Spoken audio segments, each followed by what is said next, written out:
Today's Thursday, October 6th. We are at the University of Notre Dame in the state of Indiana. I have the pleasure today of interviewing the United States Poet Laureate, playwright, cartoonist, performer, teacher, and activist, Juan Felipe Herrera. Good morning and welcome to the Institute of Latino Studies. Good morning, Luis. Muchas gracias. Thank you. Sí. So for archival purposes, may you please state your full name, date of birth, and birthplace? Juan Felipe Herrera, December 27th, 1948, in Fowler, California. Yes, California. Great. Let's begin with Juan Felipe's start. Childhood. Tell us about your childhood. Where did you grow up? What do you remember the most during this time?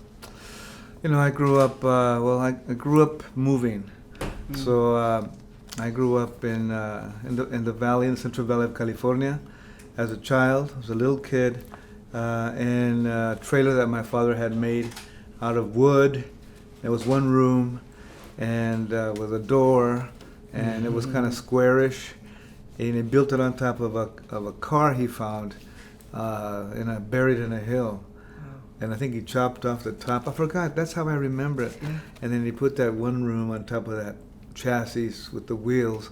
And the way I saw it was he did that so he could move. So he could move the house. Mm-hmm. It was like a Chicano Mobile. Winnebago. Yeah. And so that's what it was. And he had this giant, incredible. I mean, the sizes were so odd. It was like a 40s Army truck that he got, and I'm sure he got either in Mesquite, southern Nuevo Mexico, or he actually got it at an auction in Fort Bliss. I don't know where he got it, but he had to have gotten it, purchased it in that area, because he also used to hang out, have family also in Las Cruces, in the small towns outside of Las Cruces, which I just discovered in 2010.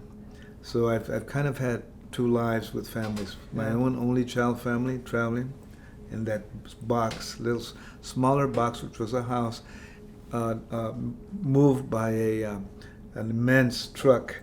There was an army truck. So that's how I grew up. And then later, 2010, not that long ago, I met my sisters and brother.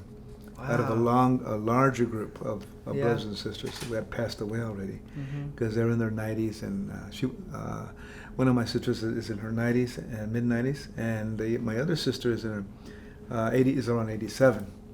So I go over there now and visit. But my early years were in that famous one-room bread loaf being pushed by or carried by my father's army truck to the small towns. Until 1955, we kind of stopped for a little while in Escondido, which was a very revelatory time for me. It was beautiful because it was a little ranchito, maybe a half an acre, that my father worked for Mr. It wasn't Mr. I want to say for Mr. Garcia, who didn't have any papers, yet he owned the house and the land, which was fine, beautiful. Somebody had to, get a little piece of land, and his children that I made friends with, and a little cat, and and I used to feed the pigs, and the rooster used to chase me, and I used to plant corn with my father, and I would tend some part of that little garden, and plants that my father planted and made sure they grew. But the revelatory moment came when the migra appeared one day and took that family out and left in that van. And I knew what was going on because my mother talked about it. And my father didn't say anything about it. If he did, he talked to my mother. But she told me what was going on, and I was 5 years old, and I saw that happen, and I still remember it, my friends and that family, and all of a sudden, a little micro ranchito was empty, so we just had to get out ourselves. We had to, leave, and we did, and go to the mountains of Ramona. And every place was another discovery for my father. We're going to do something here, and we'll see what we can do, and build from scratch. I mean, total scratch. Wow. So that's the early times for me. Yeah, a lot of traveling. So yeah, that's It's I can see a lot of that in your work. The movement, right? The movement in your poetry, and also the love and consideration for animals. Like, it all comes from, a place. It does. Yeah, it does. Do you remember the first time you read a poem or a book that was a turning point for you? Maybe this was when you decided to begin writing and reading as a writer. And if so, what poem or book was that? Well, there's a couple of those. Of course, I really got into writing. I got into writing in high school, 11th grade.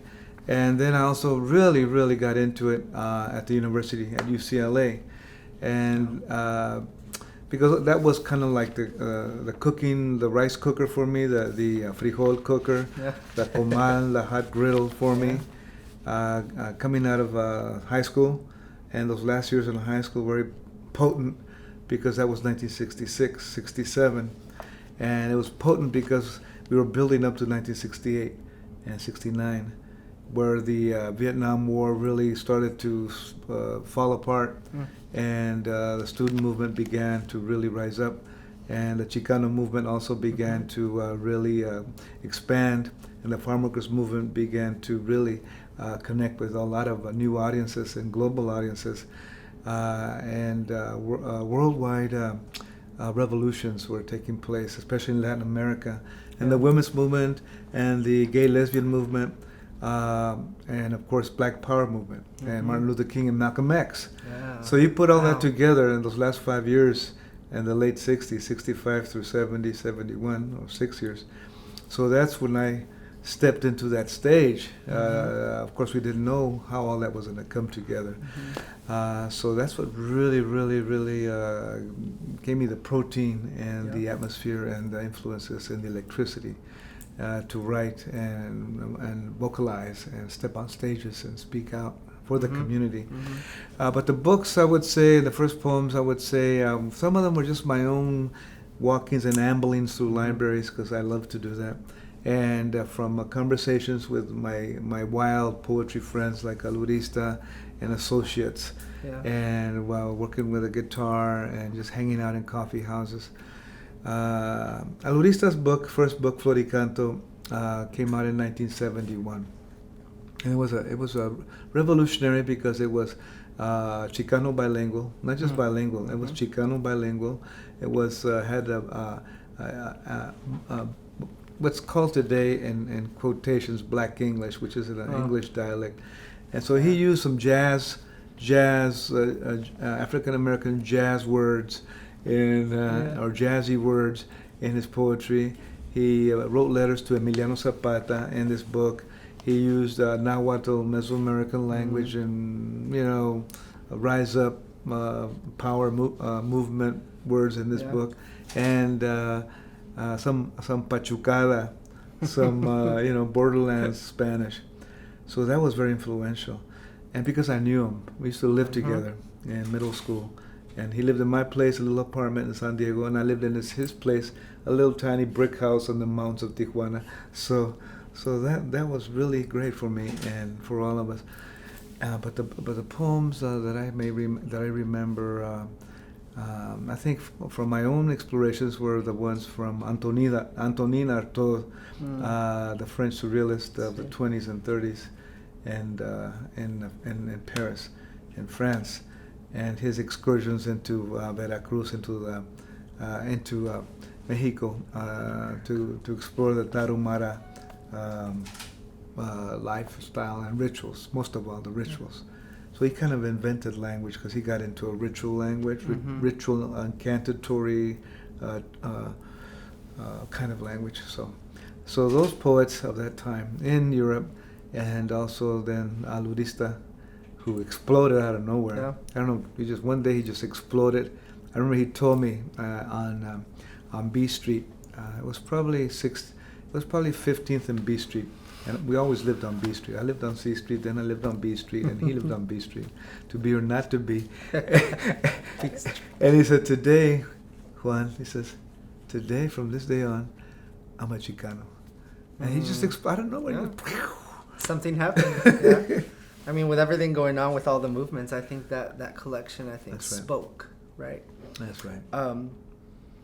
So adding to this inspiration and electricity that you gained, who are some of the writers that most inspired you in your career as it began to bloom in your early stages, I think after high school? Yeah. Why were you attracted to these writers, and how did you use their work to develop or inspire yours? Well, by the late 70s, I think there was a period in the mid 70s where I just didn't write. Maybe 70, 74, 75. I kind of just cooled out because I had done my first book by 74, Rebosos of Love. We have woven Sudor de Pueblos on our back.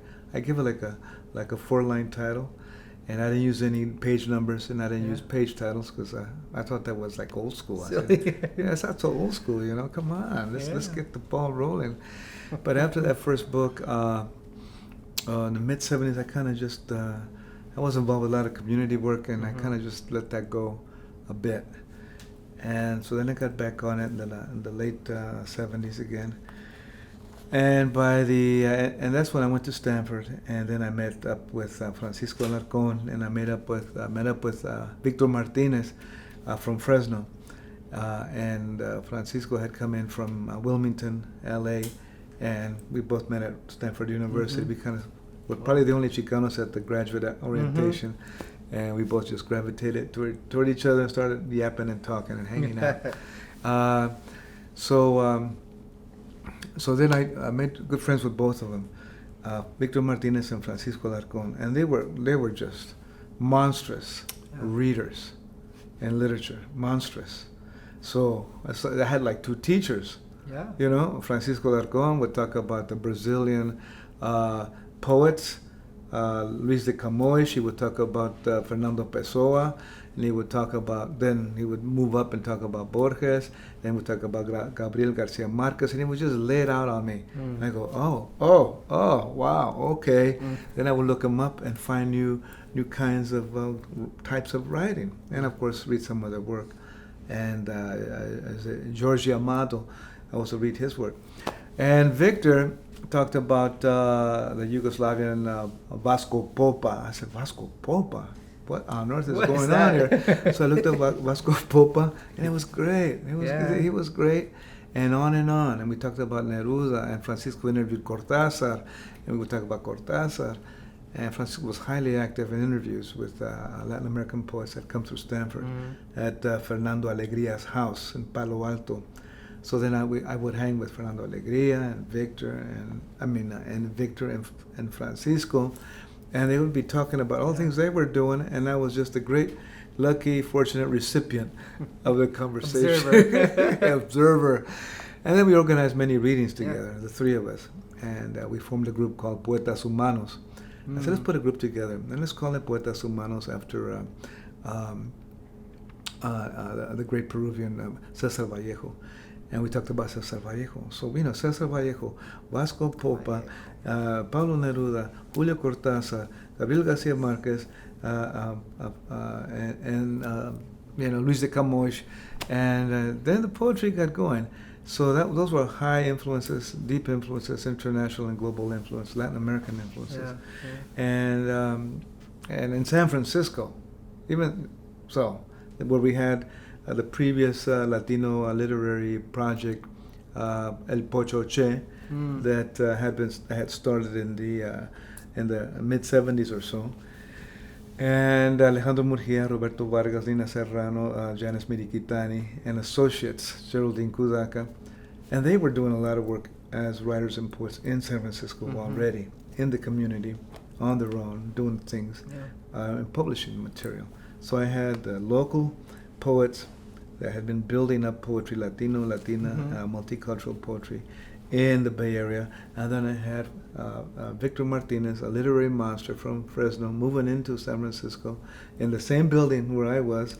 And Francisco Alarcón, when we were at Stanford, just spitting out all these things about all the things he was doing and reading in the Spanish and Latin American department. So I a lot of community, right? And the importance of having a community as a writer, as an artist. That's right. And a lot of our inspiration comes from that community, I think. That's right. That's where change happens. That's where change happens. And if we write by ourselves, it's excellent. But you're going to miss all everything this else. rich soil. Yeah. Black soil. You're going to black and red soil. You're going to miss it. Yeah, which we need with each other. Which kind of touches on the saying, you can't do it all yourself. You can't do it all yourself. You Yeah. can't do some of it yourself. Yeah. You're responsible. You're the artist. Mm-hmm. But the artist needs a palette. Yeah. A very large You palette. can't paint without colors, right? You can't paint without colors. So talking about community and kind of responsibility, do you believe we have responsibilities as artists through our work to try to communicate social change? Do you think it is important to make work that provokes audiences to rethink their stance on certain current issues rather than just creating work just because art's for art's sake? I remember that, that question. That was one of the big questions that we had in the early 70s. Yeah. That was a major question because we had the great Latin American concerns of artists that were involved in, that wanted to be involved in the revolutions of Central America and Latin America in general. And they were young intellectuals, We used those words back then. And there was always a question. Is it art? Are you? You're doing art for art's sake. We have to do art for social change. So it was a major issue. But in the end, at the heart of it, no matter what you write, and if you write it for the people, or if you write it just for yourself, or you write it for your poetry, it is going to flow out. It is going to flow out. Everybody's different. The audience has many perspectives. A person has many perspectives. Yeah. So once you have an audience, you have a zillion perspectives. So there's not just one type of poetry for one type of audience. You don't have to say, let's go out in the streets and protest for ABC causes or cause. You can just express yourself. And from that expression, we'll get insight. We'll gain insight. Just the fact that you're playing with language is insight. Yeah. Because sometimes we don't get to play with language. Sometimes we have to work from 4 in the morning to 11 at night, and to have a moment to hear someone play with language that we don't have, that the community doesn't have. We go, oh yeah, that's beautiful. We need to see ourselves doing beautiful things. However, if you say something, write something that relates to the recent event, or just as a supportive poem and its imagination or its way of speaking, you're speaking in a bilingual flow, or you're using words that are recognized in this particular community, that's amazing too. Yeah. So, the bottom line is that both are highly beautiful, and to divide ourselves in two pieces, we're going to lose something. So the more we embrace abstract, meditative, personal, and social, political, and public, is good, because then we'll have a third voice. Yeah. We'll have a third voice instead of just one. As artists, we all have our definitions of what poetry is or should be. My question is this. Okay. What is poetry to you? What makes a poem a poem? And who has the right to say if poetry is good poetry or bad poetry? That's also one of those debating. Right? Every artist. That's one of those, you start wrestling. You start wrestling on the floor there. Yeah. Throwing tamales on the wall. Enchiladas. Enchiladas on the wall. One of my profs, Marvin Bell, when he reads from Iowa, he says, just want the audience to know that no one knows what a poem is. And then he starts reading. It's kind of like that, we create categories for things, and that's good too. It's very useful. But in art, every artist has said, this is not a painting. Painting is dead. We have to change. Or this is not performance. Yoko Ono would walk out nude, and that was art, and do something, or just sit still. Or her and John Lennon would be in their in bed, and they would have a sleep-in art piece, and you couldn't see them. They had the sheet over Yeah. themselves, and the cameras were all around them, and that was like an interview performance art piece.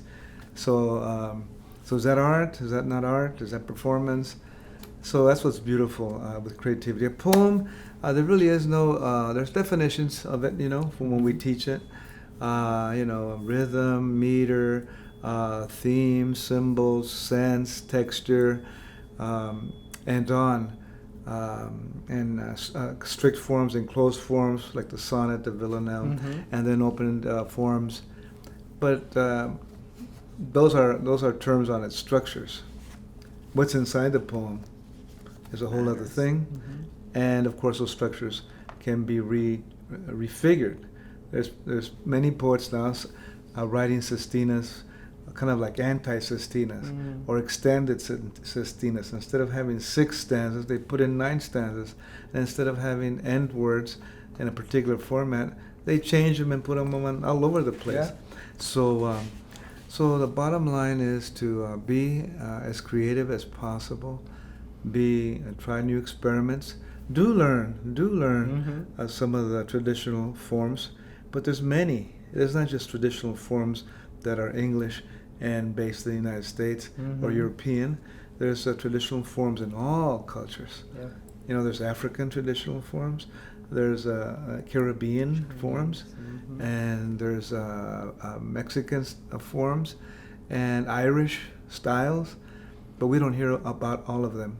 So we're going to go. So I would recommend getting a global perspective on poetic forms and materials and writers. So it's a very beautiful field. It's highly open. It's highly creative. It begins with ceremonial incantations, perhaps, from our ancestors thousands of years ago, and also begins with the stone monuments that are created with hieroglyphics, and it also has been done with stones and seashells and beads and healing ceremonies. So it's kind of the life of the people, the voice of the people, and the deep core of what really we have that moves us forward and to assist the community, the village, and to heal people, and also to play and to kind of have new thoughts and put new things together and take off our clothes and put ink on the wall. Yeah. Create art. Create art. I'm getting a sense of there's more than the self in the process of what poetry is. Yeah. And I think allowing yourself to, like you said, take it globally, I think that will redefine what poetry is. That will redefine And I think it. that's wonderful. Going kind of a little back to role models. Role models are very important to have, and for any poet, artist, and whether they are beginners, emerging, or like you, a model themselves. As the current PLOTUS, or Poet Laureate of the United States, you will forever be a role model to most of us Chicanos and Mexican-American poets and writers for many years to come. Knowing this, and in reflecting in the honor that you have with this title, what are your future goals in respect to nourishing the next wave of artists? What are Juan Felipe Herrera's plans for the future? Plans for the future really are the same as they have always been, is to continue writing and to assist others to write and to call on others to write, our communities to write, and to speak up and to be present. We have an issue of having many, for example, Latinas and Latinos in the United States. Our numbers are extremely large and growing every split second. However, our presence is for some strange reason, is not available. Our books that we've written since Alurista's book in 1971, there's many. Roberto Trujillo, the chief archivist at the special collections at Stanford University that oversees Latin American, Chicano, and Iberian collections, wrote an article in August 1992, came out in the Examiner, San Francisco Examiner, and he said that up until that time, since 1892, there were only 1,000 novels that were Latino-oriented or written by Latinas and Latinos, or people who had Latina and Latino names, or people who used the Latino label to write novels. There were only 1,000. So from 1892 to now, there's thousands to today, 2016. And children's books are just exploding, Latina and Latino children's books. And all media, we are highly representative. Maybe not zillions, but really producing creatively quite a bit. And the publishers are most anxious to acquire our material in books. However, this is a clincher. Such growth of materials, and ourselves as a community, we're not visually. I'm talking about visually. We're not visually present, and in the media, and in society at large. We walk around, but go to Walmart. We're at Macy's. We overtake Macy's, and we're overtaking Walmart. Yeah. And the theaters. I mean, I feel like I'm in Texas in a theater, or I feel like I'm in Logan Heights when I'm in the theater. But however, in the media, and as people speak, it's as if we were like only 10 people, and no one really even knows what a Latino is or Latina is. We think people do, so we're kind of we're in an interesting position. So one of my missions then is to let people know, or to remind everyone, and to support everyone in becoming more visually present by speaking, by writing, and perhaps, but just taking photographs and making interviews like yourself. Yeah. Here's a big poster. This is what we Check do. it out. Yeah. Check it out. This is what we do here. Here in Notre Dame. Yeah. And giant size. If the casinos can put wall-size posters of their wheels that spin around and little numbers and people smiling because they're going to make $1 million. If they can put a wall-size poster about what they're doing, and of course that's a business, and there's many other businesses that do the same thing, we need to have our images up there. Otherwise we just recede into the wall, even though we have produced a lot and accomplished a lot. So I think being present and being vocal and being visible is a major goal. Great. And I want to assist in that. As you mentioned earlier, times are changing. People are changing, and this country is about to change forever because of the next presidential election. With that said, in your eyes, how does the future look for poetry and art in general?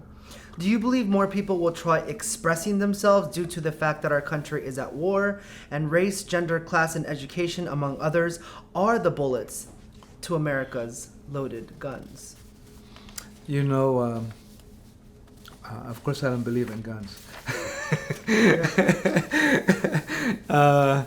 And I know what you're saying. We're facing a challenge. We're facing a challenge because the humanities in K through 12 are eroding, and they're being pushed out, and in the universities as well. They're not really seen as having a value as much as, let's say, the sciences or the life sciences, and on labs and physics and astrophysics, which are all exciting. They're totally exciting. Those are amazing fields. Finding unambiguous star systems through particular kinds of optics called pipelines. So those are excellent. But like I was mentioning last night about Einstein, who used poetic moments to find a new way of approaching problems that he encountered in his formulas about the theory of relativity, we do need the humanities. We do need poetry. We do need art. So that's a problem. So it's a major problem, because then that wipes out creative writing, that wipes out literature, that wipes out visual art, and all the arts, and wipes this out, and dance and the new types of arts that are emerging. So we're pushing art out into the margins, and we're pushing the techniques and the teaching of the arts out into the margin, and we're pushing the history of the arts, which are the history of our peoples. Peoples who are at the margin create a lot more art than the people at the center. Society is more creative at the margins than at the center, and all people are creative. However, at the center we have the major institutions that move things, and they're slow-moving institutions because they're big and complex. At the margin, there's questions, there's rebellion, there's new ways of seeing the world, there's more observation, there's kind of sharp listening, and there's using whatever materials you can find to create new things, and voices that are angry, voices that are questioning, voices in protest, voices that are just isolated and are trying to find a voice, even though there are voices. So how do voices that are at the margin then create art if the arts are being minimized? Perhaps as always, picking up whatever you can. But that's, at this time, with such great advances, it's a highly unequal system. And before, things were kind of, you could grab a harmonica, get a guitar, and you hit the streets like Bob Dylan or like Lead Belly or, Blind Lemon, Jefferson, all the blues, early blues, rhythm and blues artists and jazz musicians and painters. But now, we have a very uneven system where the arts are being pushed out, the margins are getting further out, and the center is getting more hardened. So it's going to be a question. Yeah. It's a big question how to go about dealing with that. So we have to promote the humanities. We have to promote literature. We have to promote writing, even it is and all the arts, even if it is in our little storefronts. We have to find a storefront, if it comes to that, and open it up and provide workshops. And we also have to talk directly with our educational institutions and representatives to continue funding the arts, because they're highly needed, because that's where critical thinking takes place, and that's where new ideas are discussed in new ways. We can't discuss new ideas in old ways. You can't ask a person, you can't ask a group with a car with two wheels to drive far. Or you can't ask a person you can't ask a group with automobiles with two wheels to think of an automobile with 10 wheels. Because you got to go to 3 wheels and you got to go 4 wheels, something like that. That's a kind of a weird analysis, but it's a critical time. And of course, the internet is a new art space. The internet is a new art space. Even though we have in our mind that the internet is global, it's global to particular groups. It's not global to all people. Because some people don't even have houses. And people don't necessarily have shoes, not all people. And people don't necessarily have food or schools or medicine or hospitals or doctors. So they don't have any access to the internet or laptops or little, smartphones. It looks like they do to our eyes, because we're involved in this world, this internet world. But there's millions and millions of people that do not have any access at all. So we have to think globally, truly globally, and we have to think ways of sharing information. And we have to think of ways of making literature and writing and poetry vibrant, more vibrant every day.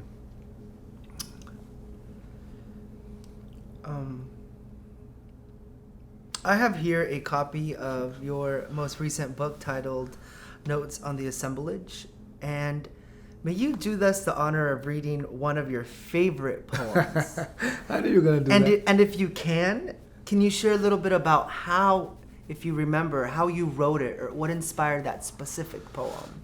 Okay, how I wrote it and all that stuff? Yeah, like where were you at McDonald's writing your sketch pad? Or Okay, I like the sketch pad a lot, and But yeah, I really do. I'm gonna.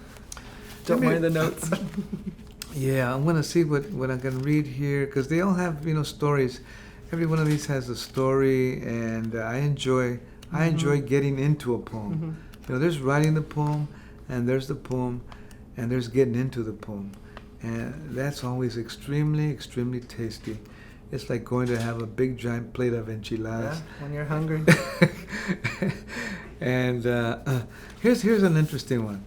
It's called Notes on the Assemblage, just like the book. Yeah. And it's these are all my favorites. Some I actually don't read for some strange reason, like the Thich Nhat Hanh I Step With You poem. I don't read that. Let me read that one since I never read it. Okay. Let's give that little poem a little Let's try room it. here in the world. Thich Nhat Hanh, I Step With You. Step, breathe, step, breathe. Peace flickers at the end of the flame. You sit, you speak one word, yet the word is impossible. Rice, brown, and eggplant soup, green, violet. Your mind, still, for peace. Decade upon decade, bowing, speaking, lifting the dead. From your shoulders, our hands. This is how you walk. One step, we walk with you. One step there, a breath as you go, as we go. So I enjoy that poem. I think it's the first time I've read it. Yeah. For some reason, I don't read that one. There's other ones I don't read. And they're just kind of waiting to be read. They're kind of they're revving up. Incubators. Yeah, they're little incubators. Yeah. They're revving up, and the moment will come. This one, Thich Nhat Hanh, I Step With You. He was very ill for a while. He was very ill. I really like, I highly respect Thich Nhat Hanh, the Buddhist monk who has founded many Buddhist monasteries and who's a believer in social change and, of course, in Buddhism. And I find that to be very inspiring. He believes in nonviolence. He believes in peace. And he has this this walk where he takes people, where people go with him and they walk one step at a time, very gently, very mindful of everything. The leaves, the movement of your body, the steps, the weight on the ground, the ground itself, the wind, the sky. It all, is right there as you step. 1, 2, 1, 2. I really want that in my life, and I want that in everybody's life. To not be kind of outside of ourselves, going somewhere else, and never being in the present moment. Writing that poem is kind of sketchier for me because I write all these poems in a very quick fashion. Some I have more materials to play with, and this one was just a moment. I noticed he was feeling ill at that time, and I wrote it quickly for him. Kind of an offering poem, a blessing poem. And I like to write blessing poems. People have been asking me, well, you write about this massacre, and you write about that killing, and you write about San Bernardino, and what's going on? Is that all you do? But that's a good thing to do. Yeah. And my mother always blessed me every day, like 1,000 times, I think. She had a PhD in blessing others and saving birds. She had an MFA in saving birds and a PhD in blessing people. And that's why I'm here, in a sense, because of all those blessings, all that beautiful giving that she provided for me. So I provided for others as much as I can, and I write these poems. Another thing about Thich Nhat Hanh is when he was in exile, he didn't have anyone. And he says, I made a community with the grasses. I made a community with the birds. And I had made community with trees, the sky. And I wasn't alone then. But I thought I was alone there for a bit. But once I noticed that this was my community, I was no longer at home, that last home I had, this is my new home. And that helped me a lot when I was in Redlands, California, working at UC Riverside. And my family was in Fresno, and there I was in Redlands, one stone's throw from Mentone, one stone's throw from the mountains, 2 stones from the mountains, right in front of me, and the trees, and the hawks, and this dry desert, and this big sky, and the clouds. So after reading Thich Nhat Hanh, I said, well, this is my community now. Mm-hmm. So I would greet the hawk in the morning, and I would Yeah. greet the mountains in the morning, and I would greet the clouds. And then I would discover that clouds like to hang out with mountains.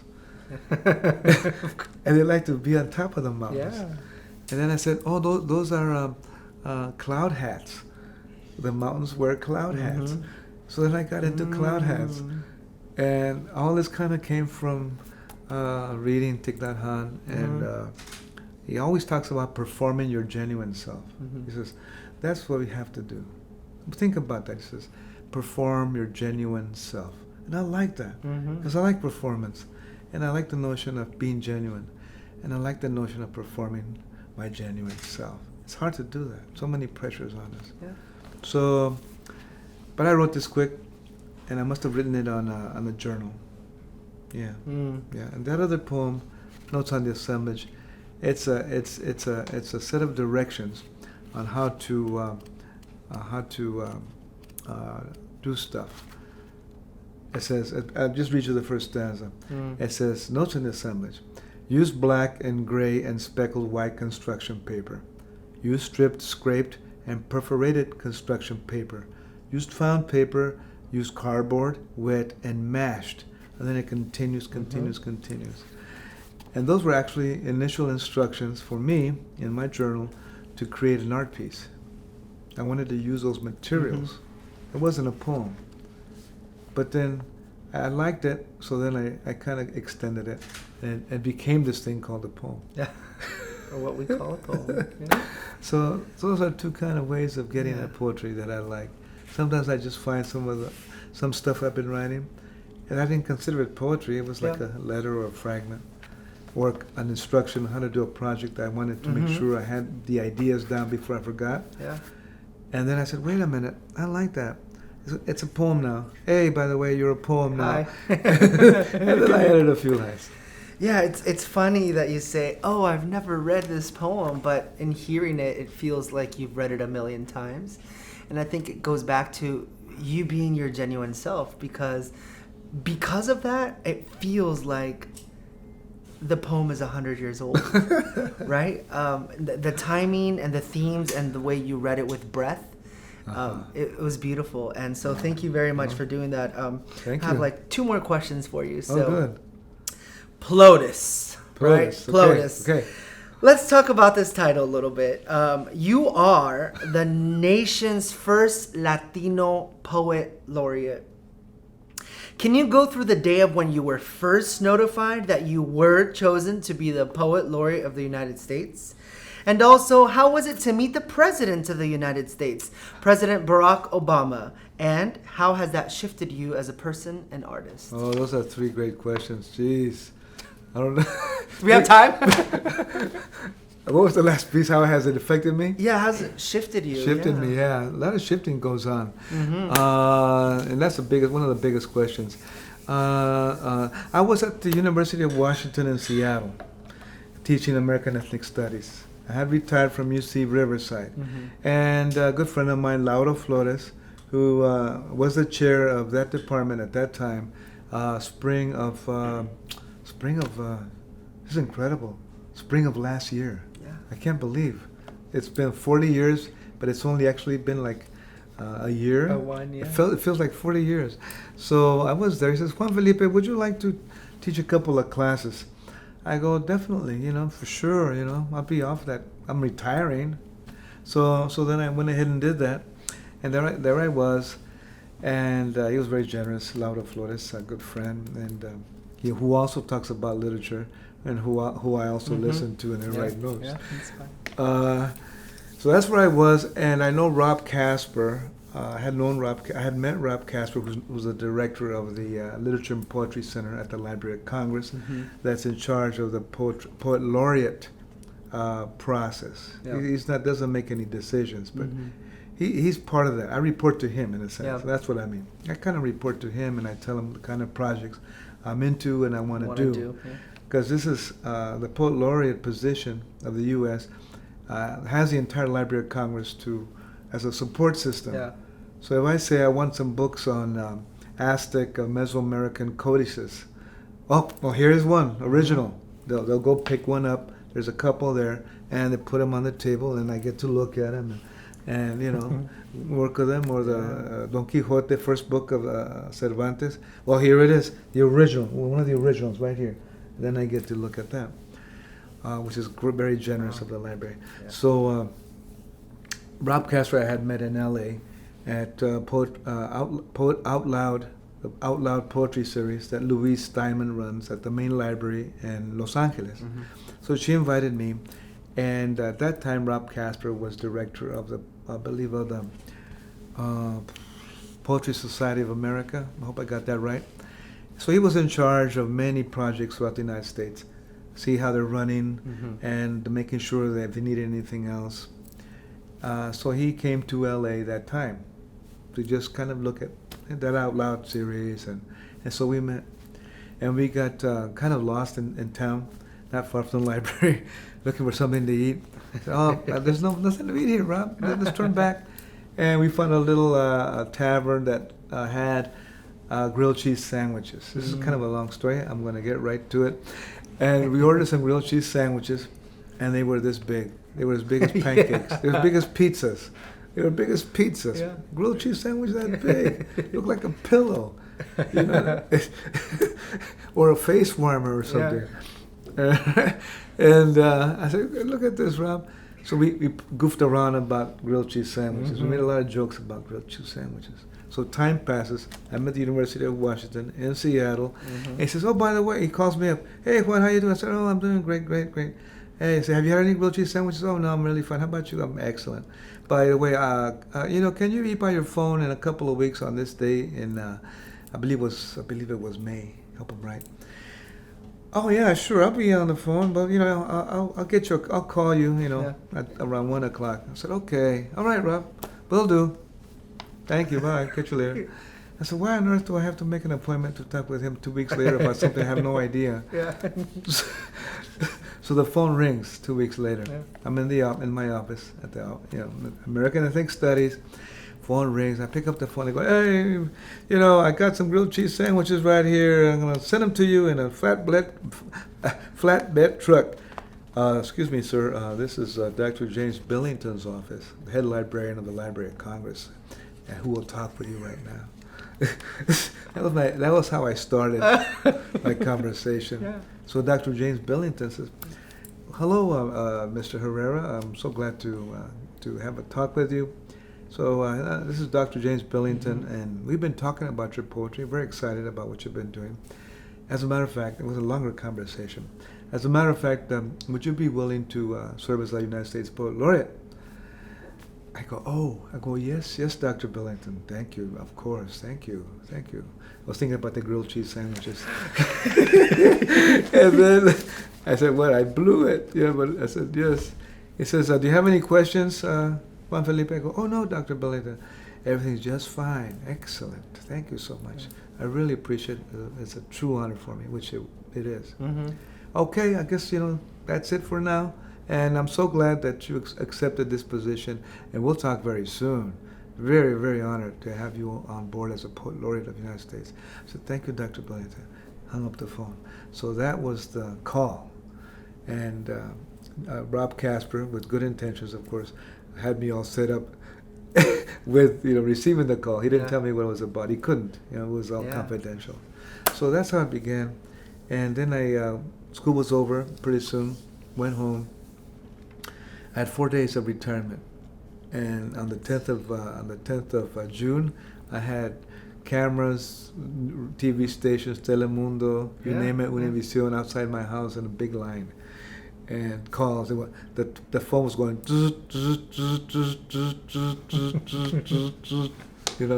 calling. So that's how it began. And the second part of the question was President Obama. Dr. James Billington is the head of the library, so he's the one who elects that I become the poet laureate of the United States. President Obama is part of it, of course, but he's a busy man. So all I see of the White House is through my window, my office window, which I have up there, and it's right across the street from where I'm at. But I haven't had a chance to see him. Vice President Joe Biden did invite me to a social, but I was doing other things at the library, so there was no way I could come see him. But I really appreciated the invitation, and hopefully I'll get to see President Obama. That'd be great. And beyond that, your third question? Actually, that was it, but we're going to end with one last question. Okay. And these are silly questions, right? Okay. I think it's fun. All right, get ready. Okay. So, one. Yes. What is your favorite comida? This is a hard one because there's a lot. My favorite comida is enchiladas with rice and beans. All right. With What color? Red, with Red. original chile from Hatch Valley in Mexico, cooked up by either my sister Sara Chavez, or Margarita back home, my partner. Yeah. I mean, they just cook up a storm. I mean, I give it a go, but I forget to put salt, or do you put salt? Or how do you throw you throw the sauce on the grill, and then what? Yeah. Then you wet the tortilla, and you put it over here, put cheese, or you put it back in. Yeah. I miss some steps here and there. Yeah. But no matter what you put that sauce on, that enchilada sauce, homemade from those chiles, kissed by the sun in Hatch Valley. No, you can put them on your shoes and eat your shoes. Put that sauce on your shoes and eat your shoes like Charlie Chaplin. Enchilada shoes. Enchilada shoes. That's your next poem. And if you're hungry and you have a hat like mine, just dip it in sauce. Yeah. Just take a bite as you go along. 2. Yes, sir. What is your favorite color? Oh, my favorite color. Wow, I like turquoise a lot. I like the blue colors.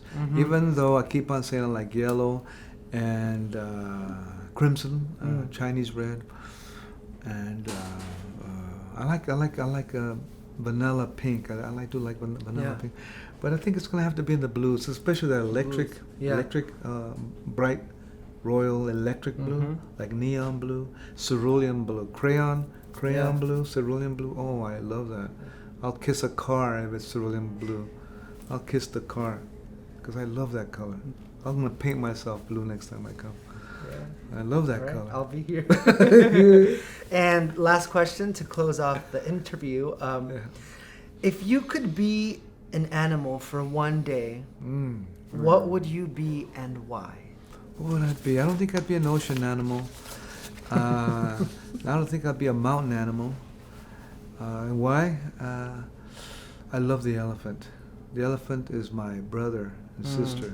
Elephants, I love elephants. They're so strong, and they're just so wise. Yeah, I think I would be a Bengal tiger. Why? Because they have the stripes of the universe on them. Why? I don't know. It's just, you look at a Bengal tiger's eyes, you better step aside. Yeah. They can see. Yeah. They can see, and cheetahs can see. I just love it. My mother loved tigers. She had those soft velour sarapes with tigers on the wall, and on the bed and on the couch. I guess that's why I'm mentioning the tiger. Yeah. They're so beautiful. I guess because of their beauty. All animals are beautiful. A tiger, the elephant, horse. Yeah. Even a cute baby rooster, or a cute little baby chick. Pollito. Yeah. Pollito. And hawks are beautiful. Yeah. Hawks. You ever seen a hawk face to face? I have not. Oh. They're looking at you, right through you, and the whole cosmos is looking, because they're pure. It's a pure gaze. Animals have pure gazes, and I love them all. And with the stripes of the universe, we wrap up this interview with Juan Felipe Herrera. Thank you very much for joining us. And we are very honored that you have come to the University of Notre Dame. Thank you Thank very you so much. Thank Gracias. you. Yeah. Muchas gracias. Yeah. We'll have some enchiladas soon. Let's go have some enchiladas.